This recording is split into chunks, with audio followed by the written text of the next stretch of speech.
going on, everyone? It is Steiner here with another episode of Secondhand Talent. We have an incredibly special guest today. We have with us record masterer Maor Appelbaum of Maor Appelbaum Mastering. He's worked with artists such as Meatloaf, Yes, Faith No More, and so many more.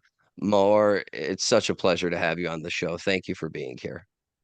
Thank you very much for having me. It's a pleasure. With this, but I feel like it's something that the general public there's a lack of like real detailed information on what does it mean to master a record. Is that something that you've experienced? Sounds about right. Eh, I would say to some extent, yes, our profession is called mastering engineer, and we're an engineer in the process of the production, and we're involved in the mastering stage, which is the final part of the production before it gets replicated, distributed, released, whatever it is. Of course, after us, there's the whole marketing and promotion side and administrative side, but we're the last creative, artistic, and technical part of the production where, that's the last minute changes if they happen, and we're responsible for the final presentation of the art. It could be little, it could be a lot. Sometimes we're very involved in stuff. Sometimes our involvement is more minimal. Uh, there's a chance to make changes, to the sound. You want it brighter, darker, louder, more penetrating, more, exciting, more aggressive, or more soft or smooth. There's a lot of ways to take it. Basically it's about presentation. And one of the best analogies to explain that for people is basically when you go to a museum or an art gallery and you look at a picture, the picture itself is not on its own. Even if it's just stuck on the wall is part of the picture now in terms of the presentation. It's like a big frame. Or if there's a frame to the picture, that changes how you see the picture. So let's say the production in the mix at the end of the result is what the picture is.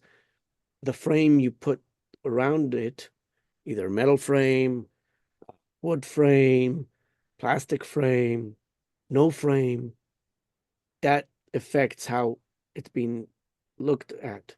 Then also the lighting, whether it comes from above, below, the sides, or all of the above, and also the color of the wall that it's on. Everything will change the perspective of the picture, and it will emphasize or de-emphasize the contrasts in the picture. And the contrast in brightness or darkness, and also the coloration of it. If you're